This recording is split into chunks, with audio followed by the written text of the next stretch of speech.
আসলে যোগ্যতাতে অনেক টাইম অনেক কিছু আপনি হয় না। আমার নিজেরই তো যোগ্যতা ছিল না।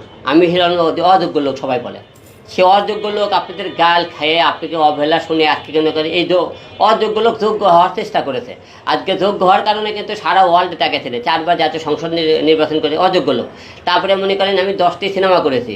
ইতিপূর্বে কিছু অনেকে বলছে হিরো আলম সিনেমা হলে দেয়, কেউ টিকিট কার্ড দেখবে না, সেন্সারের অনুমতি দেবে না। ইতিপূর্বে হিরো আলম সিনেমা করে সিনেমা রিলিজ পর্যন্ত করেছে। এই সমস্ত আমরা যোগ্যতাটাকে অনেকটা বিবেচনা করে না। আপনি যখন আমি প্রথমে নুসরাতকে নিয়ে আসে এরকম মিডিয়ার মাধ্যমে দেখা হয়েছে, যেমন এদের সাথে আজকে পরিচয়। এরা কিন্তু ফেসবুকে আমাকে নক করেছিল, ইয়েও নক করেছে, ইয়েও নক করেছে। ফেসবুকে নক করেছে আপনার সাথে আমরা কাজ করতে কথা বলতে চাই। তারপরে কথা বললাম, তারপরে কী জন্য কথা বলতে চাও, তারপরে এরা বলছে আমরা কাজ করতে চাই। এই জন্য কাজের জন্য কিন্তু আমি নুসরাতকে এরকম নিয়ে আসছিলাম কাজের মাধ্যমে। রিয়া মনিকে কিন্তু ফেসবুকের মাধ্যমে কাজের মাধ্যমে নিয়েছে। তারপরে ইটি নামে যে মেয়েটা এটুকু কিন্তু ফেসবুকের মাধ্যমে। এই যে সুমনা, এটাও নতুন মনে করেন ফেসবুক। সোয়ামনি, এটাও নতুন। লাভলি, এরকম অনেক কটা মেয়ে দেখতেছেন, 30টা মেয়ে ইতিপূর্বে দেখতেছেন। এর আগে রিয়ামনি যখন আমার জীবন থেকে চলে যায়, আমি 2 মাসে 19টা মেয়ে নিয়ে যাচ্ছিলাম, আপনি দেখছিলেন। এবার আমি 30টা মেয়ে নিয়ে আনকমন কিছু মেয়ে নিয়ে আসছে লোক যাদের নতুন করে কাছে যোগ্যতা কারো থাকে না ভাই। যোগ্যতা অর্জন করতে হয় তাদের কাজের মাধ্যমে, তাদের লোক এবং ব্যবহার দিয়ে তারা এক একটা যোগ্যতা অর্জন করে নেবে। আমরা তো নতুন ছেলে মেয়েদের সুযোগ করে না দিই, তার সামনে কিন্তু কাজ হবে না। কারণ আমাদের আজকে ইন্ডাস্ট্রি দেখেন নায়িকের অভাব, নায়কের অভাব, বাবার অভাব, মায়ের অভাব। ভালো কিন্তু আর্টিস্ট না বলে কিন্তু কাজ কিন্তু অনেকে সিনেমা বানাতে পারতেছে না, অনেক ভালো নাটক বানাতে পারতেছে না। তাই আমি হিরো আলম চাই আমার মুখে দাঁড়ায় দল 5টা মুখ পরিচিত হয়, তারা যদি একটা জায়গা তৈরি করতে পারে, তাহলে মনে করি আমার কাছে সফলতা আমি নিজেকে মনে করবো।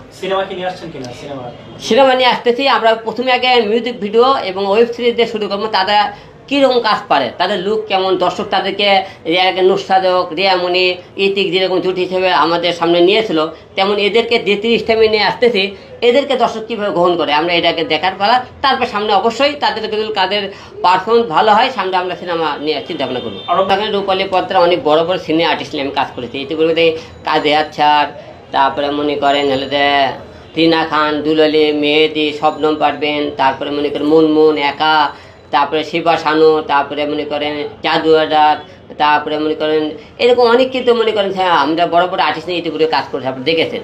তো আমার সিনেমা তেমন করে বড় বড় আর্টিস্ট নেয় যে কাজ মনে তাদেরকে হিরো করেনি।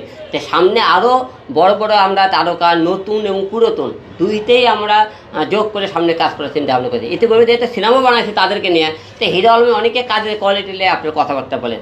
ইদানিং আপনি হিরো আলমের কাজের কোয়ালিটি করে দেখবেন হিরো আলম কাজের পরিবর্তন করেছে কিনা, তার লুক পরিবর্তন করেছে, তার নতুন আর্টিস্টগুলো এনে সাথে ভালো কোনো কাজ করতেছে কিনা, অবশ্যই আপনি ফলো করবেন।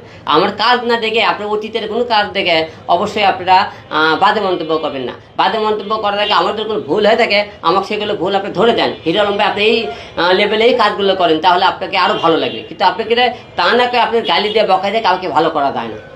1 নম্বর প্রশ্ন যে আমি এই মুহূর্তে 2টা মিডিয়ার মেয়ে আমি বিয়ে করেছিলাম, নিয়ে এসেছি আপনার সবাই দেখে। 2টা মিডিয়া মেয়ে কিন্তু আমি জীবনে তাদেরকে একটাই কন্ডিশন ছিল, হিরো আলম বাইরে দেয়, যেহেতু আমি বাইরে কোনো কাজ করলে আমি তাদের সাথে সম্পর্ক করতে রাজি ছিলাম না।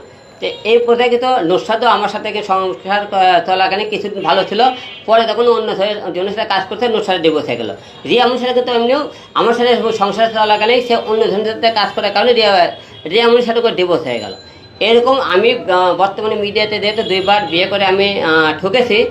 আর মিডিয়ার মেয়েরা খালি তারা মিডিয়া নিয়ে ব্যস্ত থাকতে, তারা সংসার করতে চায় না।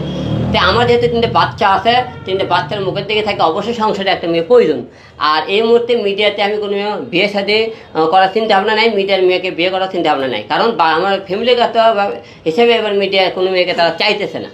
আর আমি সামনে এমন একজন মেয়েকে বিয়ে করতে চাই যে এমন একজন জীবনসঙ্গী পেয়েছে আমাকে যতটা ভালোবাসবে তার থেকে আমার বাচ্চাকে বেশি ভালোবাসতে হবে। এবং সেই মেয়ের সাথে তার পরিবারের সাথে কন্ডিশন থাকবে, এরকম ইস্তেম সই থাকবে যে আমার বিয়ে হওয়ার পরে আমার সন্তান এবং বাচ্চাকে তার দেখাশোনা না করে সেই মেয়েকে আমি ডিভোর্স দেবো। কারণ আমি আমার বাচ্চা এবং আমার মা বাবার জন্য, আমার বিয়ের জন্যে আমি তাদেরকে ফ্যামিলি বিয়ে করব। কিন্তু তারা আমাকে ভালো না বাসবে, বাচ্চাকে ভালো বাসবে না, তাহলে তো মনে করি এই সংসার আমার দরকার নাই। তাই আমি সেই কথা বলেছি। 2 নম্বর প্রশ্ন আপনি কন্ডিশন বলেছেন, আমার কোনো কন্ডিশন নাই যে আমার সাথে কাজ করে তোমার বাইরে কোনো কাজ করতে পারবো না। এটাই কন্ডিশন থাকবে যে আমার থেকে বেটার কেউ যদি কাউকে পাও তোমরা তার সাথে কাজ করবা, ভালো কোয়ালিটির কাজ পেয়ে কাজ করবা। কিন্তু আমার থেকে বেটার কোয়ালিটির লো যদি হয় তাহলে তো কাজ করে দিলে আমার কাছে ব্যাগ আছে, আমি তাদের কাজ নেবো না। আমি তোমাদেরকে নতুন, আমি এত কষ্ট করে শ্রম দিয়ে তোমাদের মানুষের গাল খেয়ে ইনভেস্ট করে নায়িকা বানাইতে, তোমাকে যে এই সোহাগ কেউ চিনতেছিলেন না, আজকে থেকে সোহাগ সারা বাংলাদেশ চিনবে। সুমনে কেউ চিনতেছিল না, আজকে থেকে সারা বাংলাদেশ চিনবে। কার জন্য? হিরো আলমের জন্য।